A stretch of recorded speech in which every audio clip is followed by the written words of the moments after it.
Time for Titrat racing.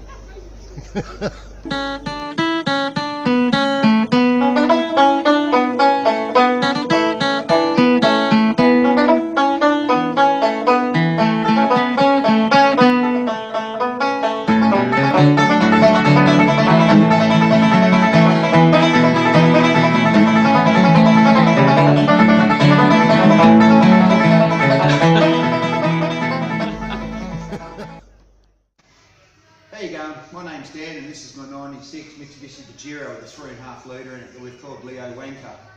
Quick Spanish lesson, the reason we called it Leo Wanker is the fact that apparently in Spanish, Pajero means wanker, so Leo Wanker it is, a Paul Hogan character.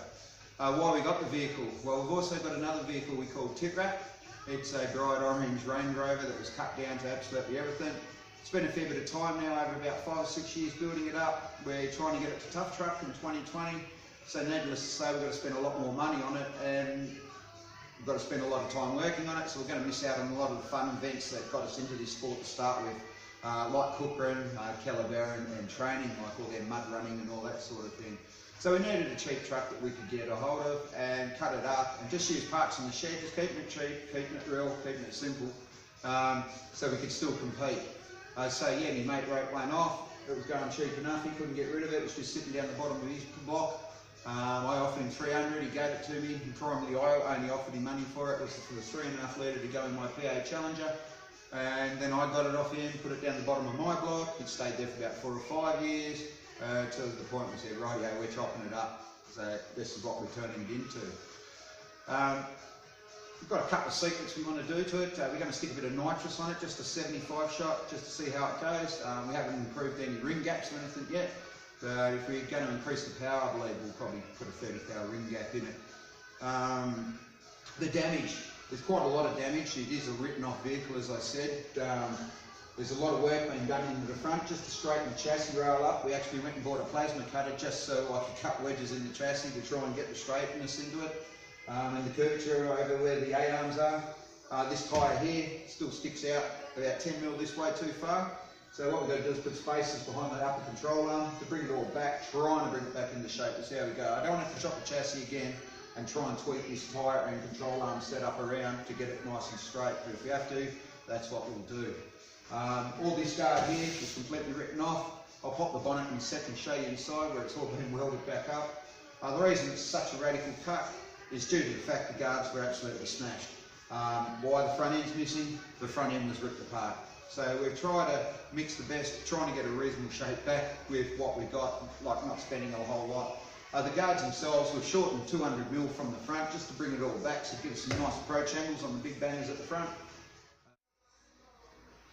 Alrighty, there we go, the 3.5 litre V6, the 6G74 I believe, twin overhead cam. Roughly about 150 something kilowatts. Like I said before, we're going to put a little bit of nitrous on it just to tickle it up a bit to get it up and going a bit quicker. You can see all the radiator piping that I've redirected to the back. That's to a rear mounted radiator with a couple of thermos on it. That works really well. From the past we know that the muddy radiator at the front gets clogged up on the first run, then sets from the heat, and no more water goes through that, or air for that matter, for the rest of the meet. So you're running a bit hot. We've got the standard oil cooler that we've remounted up higher than we had originally. You can see the wiring is still pretty messy down there, as there's no inner guard in that. But we've actually got a roofer bloke, Aztec Roofing, comes in and he boxes out the whole front end. So literally it's just sealed like a boat in there, so that won't matter. But all the wiring will be all neatened up. The reason it's like that is we've done all inside the cab, as I'll show you shortly. And we haven't quite got to here yet. As you can tell by the rust on the pipework going out the back, it's been going on for a while, this project, but due to building the shed I'm in at the moment, I've had to stop it because we're moving properties. Here we are inside the cab. As you can see, there was a hell of a lot of wiring because this was the top of the range model. It had a thing for everything. So all the wiring gone, still runs well, which is great. Like I was saying before, Aztec Roofing has cladded out all inside with aluminium. We've taken away all the rubbish and made it as light as we possibly can, and at the same time trying to seal out the cab because you don't want mud setting in the panels and drying out, and if you can't get it out, that's all it is dead weight. So it's the last thing you want. There's an e-brake we're going to hook up, just so yeah, it helps. I don't have cable work underneath hanging down like handbrake cables. We just got a solid hydraulic line that runs to the brakes at the rear. So yeah, that'll be a lot easier for hang-up points. Here we are at the tail end of the beast. There's the radiator setup I had previously in another comp truck in my GQ Patrol.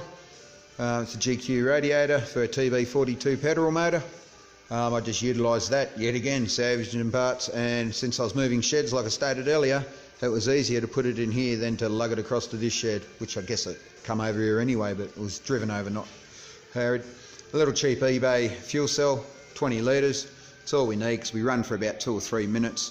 A VL turbo fuel pump to keep the fuel up for the nitrous. And that's about it. Nitrous bottle, the battery will be in the back as well. There'll also be a 20 litre jerry can which will supply water for the windscreen washers, because as you'll see from a bit of footage I'll put on, there's going to be quite a lot of mud.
Okay, well here I am. I'm going to explain what I did on the other side that was in the time lapse. Basically what I'm doing is taking the covers off. They get rocks jammed in them, sticks, they bend up, they lock in, they do all sorts of horrible things. So not really much need for us while we're mud racing, so I'm going to rip that out. In order to do that, got to take the caliper off the back, undo the locking hub on the front. Once I do that, take out obviously the wheel bearings, bring the whole rotor off itself, and then it's just simply 6 bolts on the back, undo those, slide it all off, reverse the process, put it all back together. But the best part about this is it gives me a good chance to actually see what the condition of the grease is like in the wheel bearings, and obviously clean it up, give it a repack, know she's good for another couple of years. All good, let's get into it.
Rightio, here we are, it's all back together, the caliper's on, the rotor's on, the bearings are back in, a little bit of grease. I realised I didn't put quite enough on it because I did run out. I'm going to have to pull it down at a later date and re-grease it, but just for the video purposes, I'm putting it all back together so we can see it as a complete unit.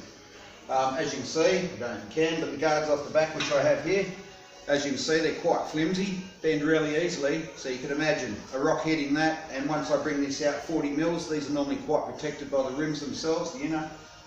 It's just out there waiting to be bent, hooked up, and then cut your tyre to shreds. So in the bin with him, here's our 40mm wheel spacer, 40mm from side to side. Obviously it's a 6x6, you can get these 5x6 or whatever if you want to go from a Chevy bolt pattern to a 6 stud or whatever. But in this purposes we're just going 6 to 6 because we purely just want to make the wheel track wider for stability. It's as simple as fold him on, we'll place him on and do him up. So I'm going to do that, put the wheel back on, and then I'll give you a look underneath so you can actually see how much wider and how much more exposed these are. Alrighty.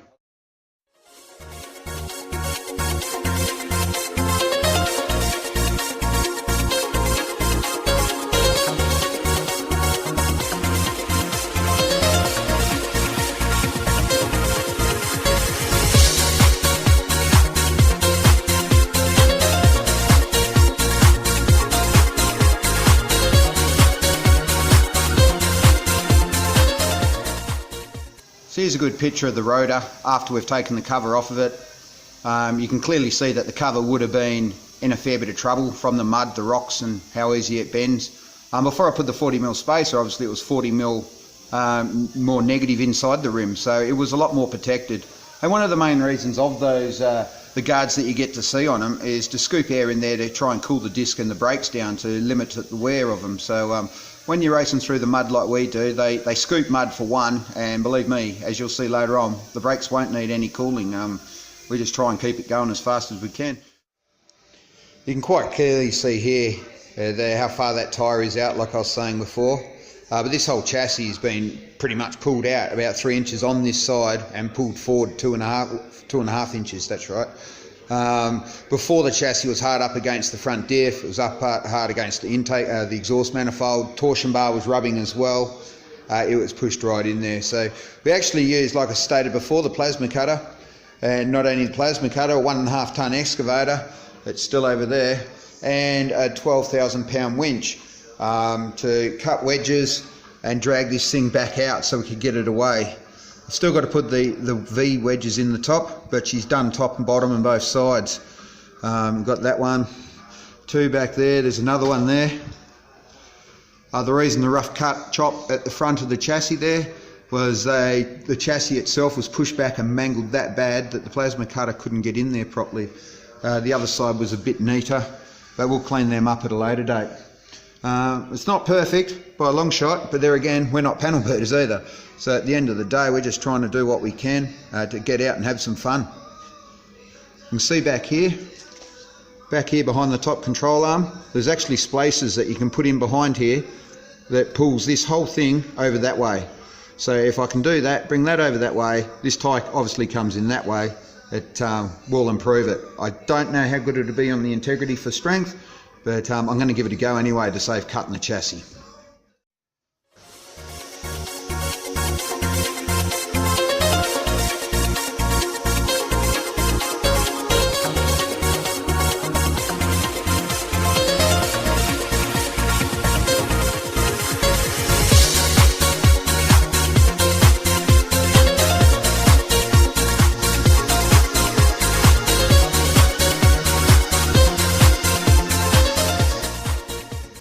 Here's the spacer plates that come out of the top of the control arm there. These are 1mm spacer plates. It had 3 of those in there, 3mm, obviously you've seen, wasn't cutting it. So I've got some 6mm flat bar, made 2 of them up, basically just trace these out, put them together. I'm going to stick them in and see if that's taken up a fair bit of our slack, but from what I can see from backing it off, yeah, it's going to work quite nicely. So alright, I'll get into that and we'll see how it looks like. So alright, I finished off, I put those spacer wedge plates into the top of the control arm there. As you can see, that tyre is brought right back. It looks pretty smick actually. I put the spirits level on it, Made sure obviously there was no bits of chunks of rubber, outriggers or anything like that. It was on a flat piece to flat piece, and it come up in the ball. It's dead level up and down, which is sweet. Now I'll just see if I can get a picture over top here. Let's just move that over a bit. There you go. So there's the back side of it. Well, there's the control arm bushing running through there, and you can see the two thick the spacer plates I made, 6mm. I just put them in there, which brings everything over that way, and it seemed to have worked out fine. What I will do though is, because I had to take spring washers off these bolts, and they've just got a mill just protruding out the back, I'm going to get some high tensile bolts that are a bit longer so I can put the spring washers back on, just to make sure they don't come loose on me. Because yeah, that'd be pretty tragic if the top control arm comes off. That'd be all over Red Rover. Rightio, the next thing on the list is torsion bars. As you can see, the suspension's sagging a fair bit at the front, so we're able to do that. Got to get underneath down here, undo some bolts and nuts, and wind them right up. You've got to be careful when you do it. You don't want to wind them up in such so you've got no drop at all. You've got to keep an eye on the bump stop rubbers down in here. What I normally do is I trim them half. So once the bump stop rubber's got about 5mm before I start to hit it stop, that's when I'll stop lifting. Otherwise you've got no drop at all, so you're basically falling into all your holes, and when you get over a jump, the suspension's already topped out. Isn't a good thing, it's when you start bending stuff. So I'm going to get underneath to do that, and we'll have a look at the result and see. Alrighty. Rightio, so I've run into another problem. I've wound it up as far as it'd go, and the torsion bar itself, probably due being in the accident, has lost a fair bit of its tension. So what I'm going to do, and repeat, don't do this on your road cars at home. It's fine for a heap of shit that we're going to go race through a creek bed, but it's not good when you're going to be on the road with other people and that. So as you can see, I'll take that off. You can see there's a little spline there, and you can see the white line there. That's where the factory setting is. Like that there. So what I do is we're going to take it off, just click it around one spline, just to improve the tension on it, and then reinstall it, and that'll give you just a little bit more tension on it. Alrighty then, all the suspension's been done. I took out both torsion bars, greased them up, tweaked them up one notch as I showed you earlier on. Cut all the 4 bump stop rubbers, which you've already seen. I didn't show you much else of the footage of ripping them out and putting them back in, because quite honestly it was pedantic, boring bullshit. So, but we still ended up with plenty of travel. It's got nice flex there. It's going to float nicely. So on with the next one. Hook up. Rightio, we've got the radiator overflow now to hook up. Got this cheap one off of eBay for $37 I think it was, and when it arrived in the mail I looked at it and I thought that looks more like an oil catch can than an actual overflow, but I'm going to use it for the same purpose. We'll see how it goes. What I've got to do is change it. It's got these holes at the top and nothing at the bottom, as you can see, except that one there, and that's literally just to drain it. So what we've got to do is I'm going to put a hole in here, thread it out, stick this down the bottom, and the idea being is once I block these two off, the water will come in, it'll come up that way as you'll see from here, and then when it wants to suck it out, it can suck it out, because these ones at the top are just basically holes that go straight in. So if the water went in there, or the coolant rather, it'd never be able to suck it up from the bottom, because there's not a pipe going down to get it there. So hence the reason I've got to put this in down the bottom, and we're always also got to put a little small pinhole up the top here, drill one through, just so the suction doesn't get it, or air pressure, so it can actually push it up and suck it out, opposed to just creating an airlock in there where nothing really happens at all. Alright, I'll get ripping into that and I'll give you a look at it towards the end, and that should be the last bit for this episode. So alright, I'm into it.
Alright, here we are, finally finished the radiator overflow. Put the bottom barb in to suit the radiator overflow size. Made a couple of grub screws up, as you've seen from the little short clip before this. Drilled the hole in the head there, so she's all right to go. Now just got to clamp it, and there goes the dog out the back, smashing stuff. So yeah, all I've got to do is clamp it back in, join it up, and we should all be good to go. That's all I've got time for this week on this episode, so thanks for watching. And next week, we're going to be hooking up Nitrat.